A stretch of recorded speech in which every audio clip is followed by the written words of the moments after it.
This is HighIntensityBusiness.com with Lawrence Neal, helping you achieve your health and fitness goals. Become a great personal trainer and build your high-intensity strength training business. Lawrence Neal here, and welcome back to HighIntensityBusiness.com. This is episode 239.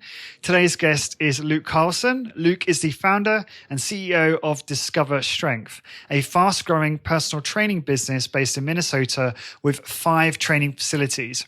Discover Strength offer a variety of strength training sessions facilitated by educated and expert trainers.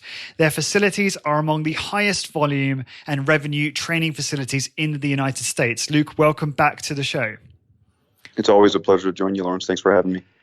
Pleasure is all mine, and been excited to cover this topic with you today. This is going to be a shorter episode, and we're just going to focus on a single question.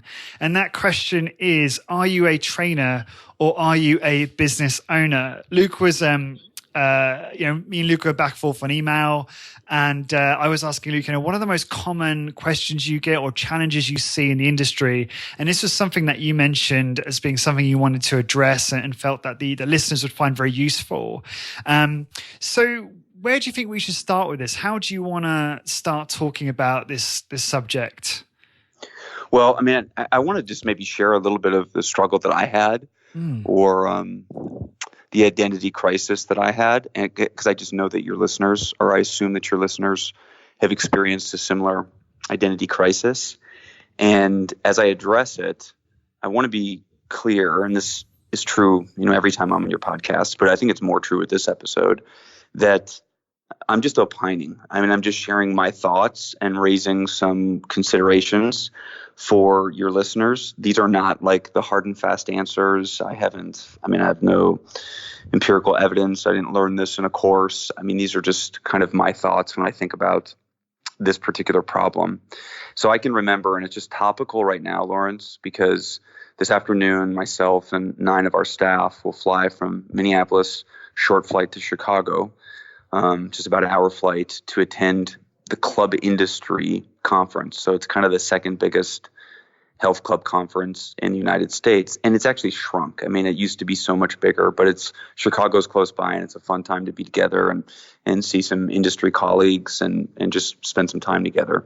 So I can remember being at this conference in 2006. I'm 26 years old. Discover Strength has been open for just a few months. And what I used to do then was you could drive to Chicago in like 6.5 hours. So we'd get up at like 3 a.m, and all of my trainers would drive. We'd rent a van, and we would drive 6.5 hours and, get there a little bit early, change our clothes. And back then, you could buy a package where you heard 4 presentations, and each presentation was an hour and a half long. And back then, Dr. Wayne Westcott always spoke at club industry 3 separate times on 3 separate topics. So we would go and we'd listen to Wayne speak 3 different times, and we're talking 4.5 hours of content. And then we'd pick one other speaker that we wanted to listen to. And it was just gold, because it was a great opportunity for my whole staff to hear Wayne Westcott. And he did that, year after year after year. And for whatever reason, they no longer have him speak, which is just heartbreaking to me, because, I think 40% of what I learned about exercise up to the age of 30 was from those presentations. It was just incredible. Just slide after slide, all of his latest research, things he hadn't published, But he still did the research on. It was really cool. So where I'm going with this is we would get to Chicago, I'd listen to him speak, and I can remember hearing him speak, and then at the same time meeting or hearing Joe Cirilli speak, who's the founder and CEO of the Gainesville Health and Fitness Center. And to me at that time, that was the preeminent resistance exercise researcher, like the source of knowledge in high intensity training to me. Wayne knows more about strength training than anybody on the planet. And then number 2, it was the other guy was, I think, the guy running the best strength training business. Now, clearly it's more than a strength training business. It's a health club, but you have one of the best executives in any industry, one of the best leaders in any industry on the planet. And then you have, truly the source of knowledge in strength training. And so I can remember calling my girlfriend saying, which one of these am I supposed to aspire to be? Like, I always want to have a model of kind of the direction I'm moving, and I want to not put someone up on a pedestal, but I want to be able to understand who can I emulate, who should I be learning from, who do I draw inspiration from? And I was like conflicted. Am I supposed to try to be Joe Cirilli, or am I supposed to try to be Wayne Westcott? And even at 26, I mean, we had one studio and I was doing most of the training, and we had a couple of trainers, and I was constantly learning a little bit about business and constantly learning about exercise. And that was really fun. But I just knew at 26 that at some point it was going to have to split. And that was like the original consideration. And I remember my girlfriend at the time said, you're supposed to be like Wayne Westcott. And by Wayne, I don't mean I was supposed to be a researcher. I mean, I was supposed to be all in on strength training, not all in on understanding how to run the business. Mm-hmm. And so she said, you need to be all in on strength training because that's ultimately what your customers are purchasing. And I didn't say it to her at the time, but she was like putting a ceiling on me because she looked at the business as, and her parents were small business owners, one small business. She looked at it as, don't lose your focus. You got to focus on the strength training workouts, the people in your one studio. And I thought, well, what if I want to grow beyond this? What if I want to have 2 studios or 3 studios or grow this in some way? Then wouldn't I need a different set of skills? And so I almost disregarded her advice because I thought, well, you don't understand where I want to go. And frankly, I didn't understand where I want to go. So that was the query for me. That was the question. Now, I'll interject and say that Matt Hedman brilliantly had someone approach him early on and say, you can either be an expert in strength training, you can be like the guru, or you can run a great business, but you cannot do both. And so Matt made a concerted decision to grow a business. And so Matt is absolutely smart enough to become just a world-class academic in exercise science. I mean, he could be James Fisher and James Steele and Wayne Westcott and all these other names that we reference. He has that level of intellect, but he made the conscious decision, I want to grow the business. And my goodness, he has grown the business. So Matt Hedman is a great example of someone who made the choice. And I think maybe what your listeners have to struggle with is they just have to make a choice. It doesn't mean that you can't be knowledgeable in strength training. And grow the business. You can be. And the where I liken it is most of the big healthcare or medical, the hospitals, the different medical groups in the U.S. are often led by a physician CEO. So it's a former surgeon who is the CEO of that system. And they gain credibility among the physicians and the other medical practitioners that they lead because they, in fact, are a physician. But frankly, 8% of what they do in the week is actually anything to do with patient care. And a lot of them will do 1 day of surgery per week or 1 day of surgery every 2 weeks to continue to have that credibility and to have one foot in the craft. So to me, that's the best way to actually blend it, is to say, well, I'm still going to sharpen the saw. I'm still going to improve, move toward mastery in my craft.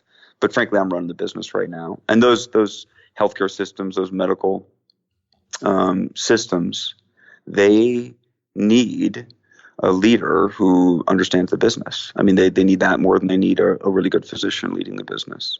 So I'll kind of stop just opining there, and you can ask whatever questions you want, Lawrence. Is Joe Cirilli still your model, still your kind of hero in that sense?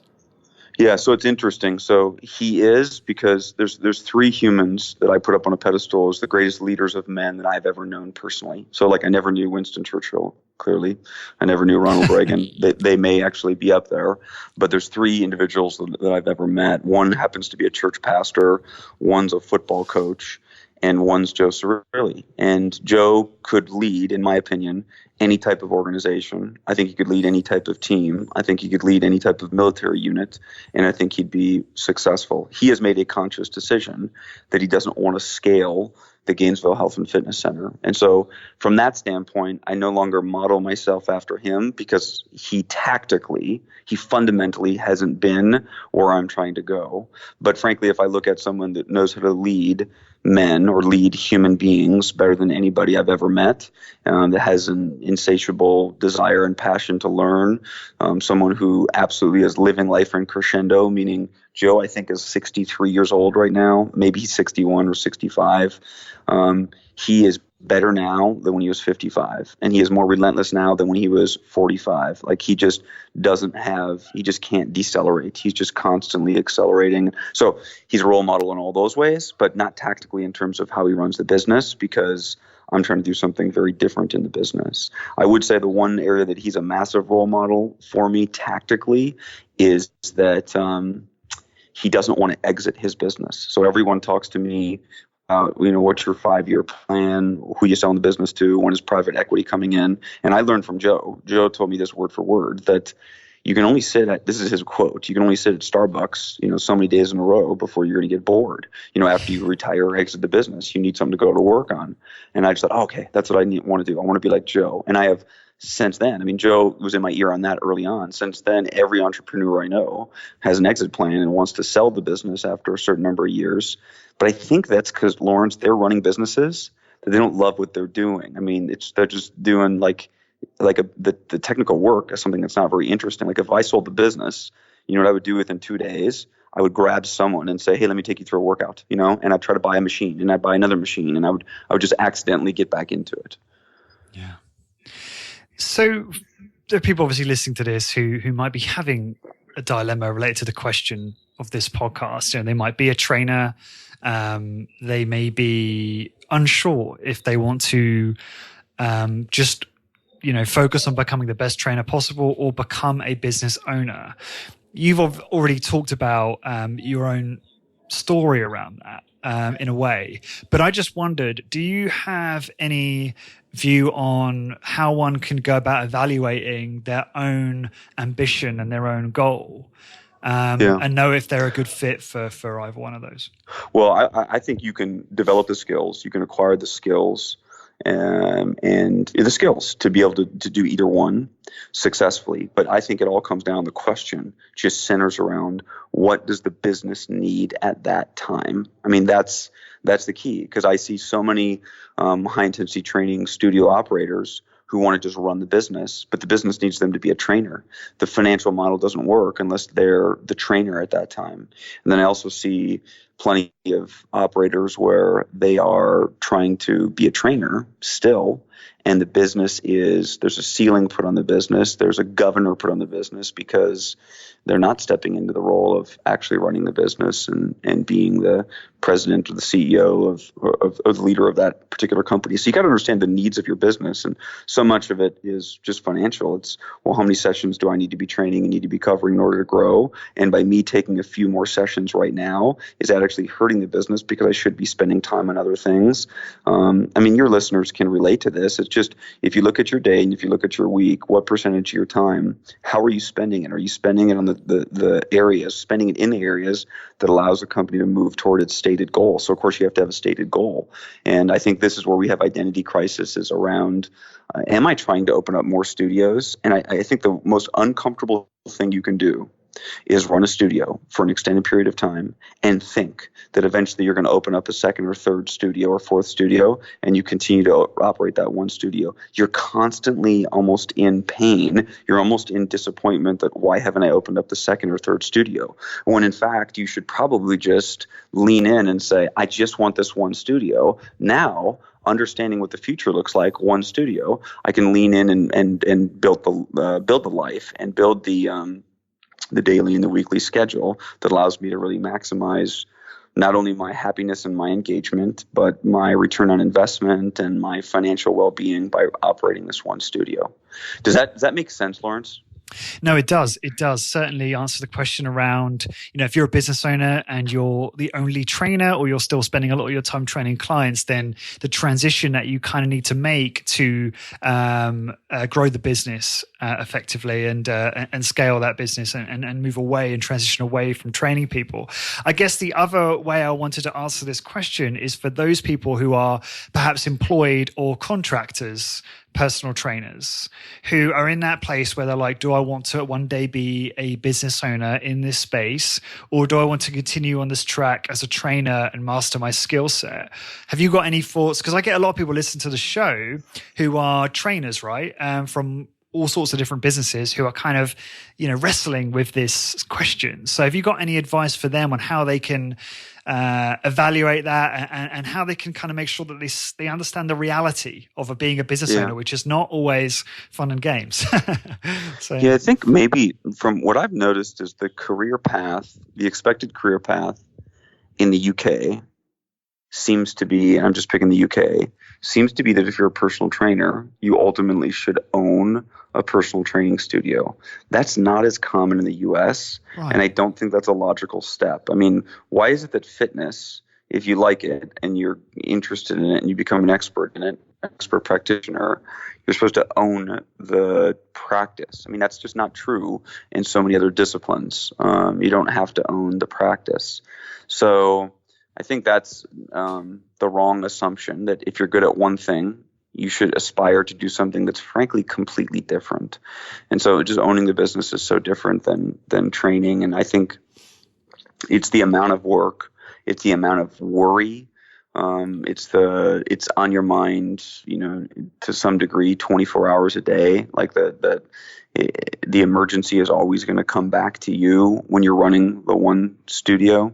It consumes such a huge part of your life. Now it's still a massive source of pride. So there's just a lot of considerations there to understand whether or not it's the right decision for you. And frankly, it's a huge financial risk. I mean, if you look at the percentage of businesses that fail in the US and worldwide, and it's just the chances that you're going to stay in business and make any money are slim.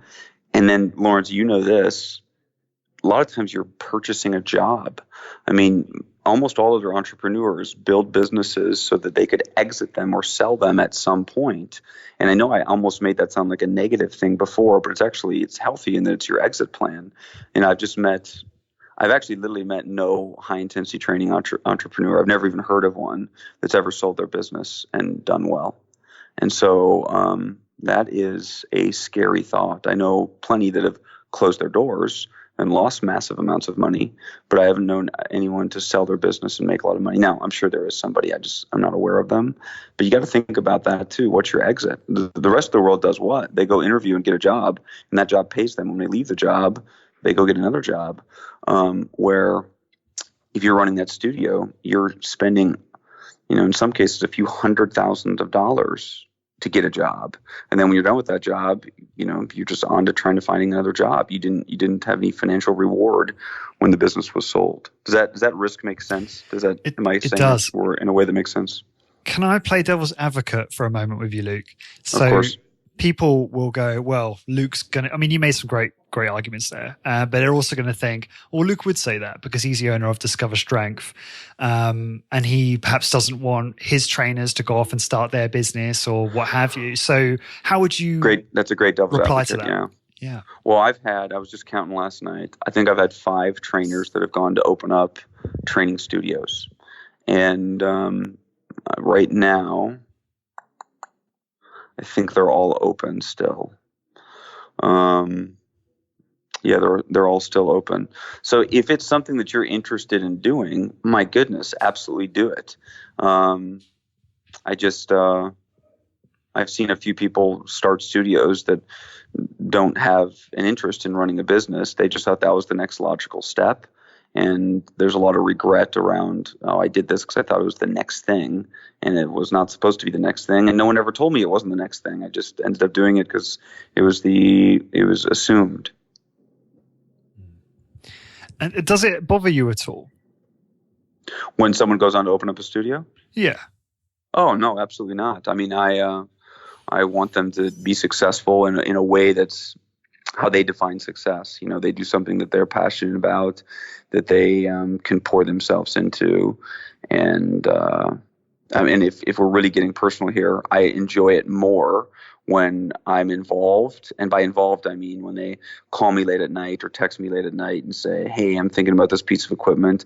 I mean, I had one guy that worked with us years ago that would say, hey, can you just come out and meet me at this site? Because I think I want to sign a lease in this site. Will you walk through it with me? And I would always do that. Just check out a space, talk about equipment, whatever was going on with him, talk about pricing. That was really fun. I mean, this is just me being selfish.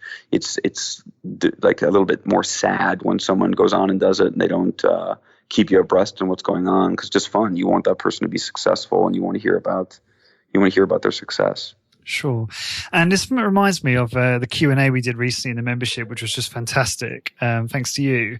And one of the things you said, which is just so ingrained in me now, is the idea that, if a trainer doesn't want to grow in your organization, they really don't have a place in your organization, which is so counterintuitive, because I just know of so many businesses that struggle to keep hold of the personal trainer and to retain them and to keep them motivated, because they kind of maybe don't have a plan for them, or don't have, tiers for greater compensation or greater opportunity in their business. And so they're kind of stuck trying to keep this person at this level. And then no doubt, obviously, eventually they will leave. And it's just so interesting to me how you're like, well, if they don't want to progress, then they're probably not a good fit for us. And I just thought that was so inspiring. And I think that's inspiring to a lot of the listeners of this show. Yeah. And I think what you touch on there maybe relates to the correct answer of this whole entire question. So for me, am I a personal trainer and a master of my craft and the best that there ever was, or am I running the business? Comes down to, who do you want to think about most of the time? When you're the trainer, the master of your craft, you will think about two different parties. You will think about your clients, and you will think about yourself. Okay. When you're the owner of the business, you will think about your staff, and you will also think about yourself. And so there's just no way of taking out the fact that you're going to spend some time thinking about yourself. But if you get more of a kick out of daydreaming about your employees and serving your employees than you do serving clients, then that's maybe the way that you should go, because you will struggle if you have 5 employees or 25 employees and most of your passion lies with your clients and you're constantly thinking about your clients. So that's a great, just do a clarity break and sit and think about, who do I ultimately love to serve, the client or the staff member? And by the way, if your answer is client, you're still going to have days where you're upset with a client.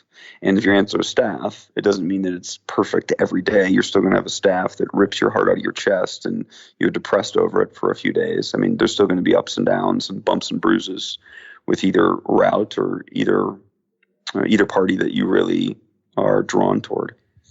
Yeah, what a wonderful mindset shift and decision filter for thinking about what path you take. That was a great way to wrap this one up, this mini podcast. Unless you've got any final thoughts on the topic of, am I a trainer or business owner, Luke, before we wrap up? The last thing I would say is when you make a choice, or when you're making a choice, your reading and your study should reflect whatever choice you made. I mean, so every Saturday, I know that I'm running the business right now. So every Saturday I read for 3 hours like clockwork, and it's always 2 hours on business, 1 hour on exercise. And it's like a timer. Like, we'll do 1 hour on exercise, but when that 1 hour's up, no matter what journal article I'm reading or book I'm reading, I will stop and I'll get to 2 hours of business, because ultimately I can't spend 3 hours of reading just on exercise, because I have to read on business. So just make sure that your reading and your study reflects the decision that you made. What time do you read on a Saturday? It totally depends. It depends on, am I on an airplane? Am I at home? Did I run 20 miles in the morning because I'm training for a marathon? It just depends. But it doesn't matter what time it is. It's going to happen, whether it's 9 p.m. to midnight or 5 a.m. to 8 a.m. in the morning. Wow. Do you ever miss it? Very, very, very, very rarely. The times where I miss it it's just the strangest travel day ever, where I didn't sleep the night before, and so I'm sleeping on a plane, and I should be reading on the plane, but frankly, when I get off the plane, I have to go to something else, and I'm going to just be exhausted, so I end up sleeping on the plane, but it's very rare. Awesome. Luke, this has been great. And interesting to do a little experiment, do something a little shorter, sort of bite-sized podcast for people. Best way for the listeners to find out more about you? Yeah, they can always go to our website, discoverstrength.com. You can always shoot me an email just directly, luke@discoverstrength.com. And then we'd love people to attend the conference that we host each year, which is the Resistance Exercise Conference. And there's a website for that as well. Yeah, and that's resistanceexerciseconference.com, isn't it? And we'll link Correct. all that in the show Thank notes you to very this much. one. No, you're welcome. And for everyone listening, to find the blog post for this episode, please go to highintensitybusiness.com and search for episode 239. And until next time, thank you very much for listening. Discover how to achieve your health and fitness goals, become a great personal trainer, and build a successful, high-intensity training business. Check out highintensitybusiness.com. highintensitybusiness.com.